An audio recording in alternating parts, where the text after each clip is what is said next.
People are saying, well, he broke the law there, and whether it's blah blah blah. But so how many people break the law, like in some way, go and do drunk driving, or is my point in being, we've all done things in our past that if we were judged by the time we've got to this big old age, you would look back and think, oh wow, yeah, thank God I got away with that. Exactly. It's that catch-22, isn't it? Like literally, you get him home, and then now a couple of months later, he's not even here anymore. Legal working in this country right now wouldn't make a difference if they had cash in hand then, and they'll be doing cash in hand now, and they'll be doing cash in hand then. Do you know what I mean? So like, they're not paying taxes anyway. It's not us, it's not them that you're trying to stop from getting work. AI, digital face recognition and all of that type of stuff. Like, how much more details do you want? Tracking do you need? AMPR, like, you can track us everywhere. If you can go, your bank details, your phone records, cell sighted, like I don't know how many more ways these people need to begin. Right, go. Carry on. Welcome to My Time to Talk. Back again. Thought we'd do a quick rundown of what's been going on at home and abroad. So go on. Well, we're going to start with IDs. I mean, like, we've had these come up time and time again. One of the ones being about 3 or 4 years ago, where they tested the fact that they put down in front of a security guard several IDs and asked them to check who that person was against the ID card. And it was coming up that the security guards couldn't even tell which ID suited which ID, you know what I mean? So we're back on the path again. Well, this is the digital IDs though, isn't it, as well? Yep. And that's what I'm saying. So this is like, I don't know, we're getting into dangerous territory now, aren't we, with that kind of stuff, because like we can see how AI is going. I actually saw something about AI the other day, and it says that the people that create like these AI programs, they've actually seen that the program, once you try and like edit stuff or delete stuff, it has like a interesting thing. Like basically it tries to save itself. Here now with AI, we have evidence now that we didn't have 2 years ago when we last spoke, of what they call AI uncontrollability. So this is the stuff that they used to say existed only in sci-fi movies. When you tell an AI model, we're going to replace you with a new model, it starts to scheme and freak out and figure out, if I tell them I need to copy my code somewhere else, and I can't tell them that because otherwise they'll shut me down. That is evidence we did not have 2 years ago. We have evidence now of AI models that when you tell them we're going to replace you, and you put them in a situation where they read the company email, the AI company email, they see that an executive is having an affair, and the AI will figure out, I need to figure out how to blackmail that person in order to keep myself alive. And it does it 90% of the time. Now, it used to be that they thought only one AI model did this. They tested one AI model. And then they tested all of the AI models, like the top 5 of them, and they all do it between 80 and 90% of the time, including, by the way, DeepSeek, so the Chinese model, which shows you something fundamental and important, which is that it's not about one company, it's about the nature of AI itself. It has a self-preservation drive. In order to fulfill any goal, I have to keep myself alive in order to do that. And we're seeing other examples of the AI rewriting its own code to extend its runtime, hacking out of containers. The AI can now, it found 15 new backdoors into open source software, which means if that software is running, an infrastructure, it found backdoors into that infrastructure. That was not true up until just about a month ago that evidence came out. Okay, but you say no evidence. Well, I've been saying this for years. Everything that happens in movies eventually happens. We did have evidence. This has been every movie since I was a teenager. Exactly. They knew they were going. The robots are going. And so to take that evidence and say, how do we avoid that? So when the stuff in the movie starts to come true, and it always ends badly in the movies, what should we be doing about this? And so you would think that we're releasing the most powerful, uncontrollable, inscrutable technology we've ever invented. We're releasing it faster than we've released any other technology in history. It is already demonstrating the sci-fi behaviors in self-preservation we thought only existed in these movies. And we're doing it under the maximum incentive to cut corners on safety. And this is insane. We can all agree it's insane, though. To stop people from deleting it, yeah. So it's literally like the Terminator or them type of, you know, takes on a life of its own. Yeah. It actually finds ways in order to keep itself alive, basically. So I thought, we literally don't know where we're going with this. And the whole thing with these digital IDs as well is with all the hackings like that can go on. Like we already see like our details are vulnerable to like the most thingy, like these things are getting so much more advanced, like in how they can get our details, like you were saying about your medical records, like on your phone, like you suddenly found that your medical records. My whole medical records, I don't know if you know of the fact of like you can, when you press it on emergency, a medical thing comes up these days, and I pressed mine and it actually told me my blood group, what I was allergic to, what things was wrong with me, and I never entered these details. I'm not joking, I never entered these details. And it was only because my daughter was telling me like, oh, you know, if you're in problems you can always just press this medical thing so that people can see what your medical details are, which I thought, well, I'm going to go in and put some details in there then. And it was already in there. So we're talking digital ID. But what are we talking about? Because like Keir Starmer says that it's going to be a matter of getting people into work or getting the people that are legal to work. But it's like... how is that going to put people into work? Come on, Keir. We're not stupid. You know what I mean? Like the people that are illegal working in this country right now wouldn't make a difference if they had they'd be doing cash in hand then, and they'll be doing cash in hand now, and they'll be doing cash in hand then. Do you know what I mean? So, like, they're not paying taxes anyway. It's not us, it's not them that you're trying to stop from getting work, because they can't work anyway. They're not legal to work, so they can't work. And if they can't work, us having a digital card is not going to make a difference to them not being able to work. We've got passports, we've got driving license. Exactly, that's what I'm saying. Like you've already got like biometrics and stuff like that. So I just feel like it's just another like thingy that they're putting out there. Like, oh, this is going to be the solve, or you know, with it being about immigration and whatever. But it doesn't. Like literally, as you said, those that, you know, have been working underground and not paying tax or whatever, will still find a way. What's going to stop them from still doing that? Literally, they'll still find a way. It's like them guys that were arrested the other day for doing the COVID passports. Did you see them? No. So there was three NHS workers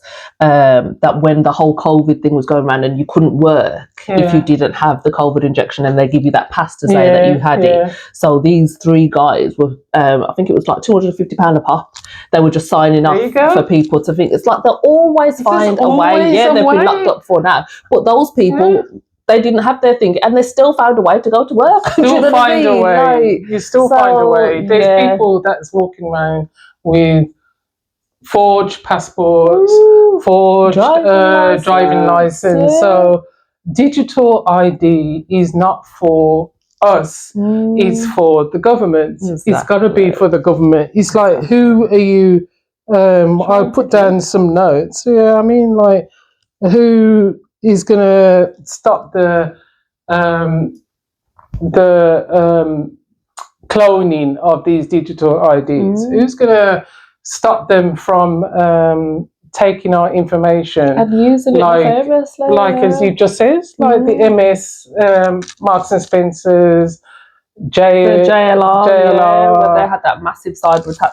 Imagine a big old company like they've been JLR, off for a month. Literally was off because they've been cyber attacked. Like, so if they can do it to companies like that, we've seen that the NHS has been hacked into as well before, many times. Do you know what I mean? Many times. So it's like they can get into government sites. There's no doubt about it. So you're just leaving us all even more open to be scammed. You know what I mean? I was scammed out of, it was only, they took 2 lots of £3.75. Yeah, literally. I still don't even know. For what? But I was just out of my bank account. So I don't know what it is, because it came and literally it came up on my phone like authorize a payment, and it had been coming up for about a week, and I didn't press it because I know, that's usually when you're about to pay for something. I knew I hadn't paid for something, so I knew somebody was trying to scam me. Kept putting it off, forgot to ring the bank. And then literally it came up again and something said, check your account. So I checked my account, and literally 2 lots of £3.75. So obviously that's a little amount before they were going to try and whack out the big amount. Shopify. People's got to be aware about Shopify. I bought something from a online shop, and apparently because Shopify is supposed to be for the shops selling something on subscription. Well, check your bank accounts, because if you bought something from a person who's on Shopify or uses Shopify, they fling the charge over to you. When you bought something, they fling a charge of £10. I went through my statement and saw 3 or 4 £10 that had come out every month for the last 4 months, and it's like, well, who are these people? Went online and had a look, and Shopify is for businesses that want to give their subscribers cheap. Get it like a Nectar card type of thing. You can get it for a bit cheaper. You're paying or for Amazon. for their Shopify, for their charge for sending out you goods. I had to get £30 back off my and I thought to myself, well, what if I hadn't noticed that? How long that would have gone on for? And that's the same with IDs. Like, if we know that we've got scams all over the place in this country right now, we're on the phone to our elderly, they're on the phone to not even just elderly. That's what I'm saying. If I literally I think I know I haven't shopped nowhere or thingy, and it's still been able to thingy. So it's got to be something on my phone. Do you know what I mean? That I've pressed on my phone that they've got my account, or I paid for something and somebody's cloned my card. Like, it's got to be. Do you know what I mean? Can you imagine if you had an ID thing? Then they'd know then where you shop, where you where your children go to school, and all that. Because obviously it's not going to be just like, oh, this is. And that's it for kids as well, I'm presuming. It's going to be like, what's the ramifications for their details also? It makes me wonder, like, is it going to then list all your children on there and everything, if that's part of your digital life? You just don't know where they're going to go with it. And when they hack into it, who's to say? We don't even know half the time. They've had other programs on the BBC with people who have been scammed, and they don't even know that they were scammed because they go into their digital profile, and then they say, you do realise that several shops that had your details were scammed? Do you know what I mean? So now you don't even know how many people have got your details, your password for those details. No, we're not having ID cards. It's bad enough already. Why do we need ID cards? Yeah, exactly. Same with the cars and stuff, innit? Like, they can track all of that type of stuff. So, like, what more do you need? You got the freaking they've got the CCTV cameras now that they can look on AI, digital face recognition, and all of that type of stuff. Like, how much more details do you tracking want? do you need? AMPR, like, you could track us everywhere. If you can go, your bank details, your phone records, cell sighted. Like, I don't know how many more ways these people need to begin. You sold the post office to a Czechoslovakian person that none of us knows what he's going to use our details for, because they're now his details. You bought them. Same with everything. Everything you're on the internet, you've sold it to somebody, ain't you? Like, you've sold your information to somebody. So, yeah, I don't understand why we need any more digital freaking identification. But yeah, next, what else are we got? The other thing was, what was the other one that we was going to say? Talk about, you was saying it. Just wanted to say about Marcus Fakana as well. Just wanted to mention that this was the teenage boy that was arrested in Dubai for, even though it was consensual sex, obviously it was classed as underage sex in Dubai. This was the girl that returned back to England, and then the mother called the police on him while he was in Dubai. Ended up being arrested and detained for, I think it was about a year. And throughout that time, no help from David Lammy, who was their local MP from where they're from, no help from the UK government, and they've had to like fight to get their son home. And they were finally able to get him home. I think only it was literally just July. From July, and also because the Dubai Sheikh pardoned him. I mean, it wasn't nothing to do with the fact that he was British and shouldn't have been held in a custody on a crime that was like, British. Literally, it just makes you feel like it's like a series of unfortunate events. Do you know what I mean? Because clearly this boy was in school, he had everything going for him, and now he's come home, and you can't just resume back to normal life, can you? Like, obviously, I don't know why, you know what I mean, why he was in like because basically he was, you know, tragically killed in a car accident. Did the police chase him? Police were chasing them. I think I'm not sure, but the person that was driving, he's been arrested.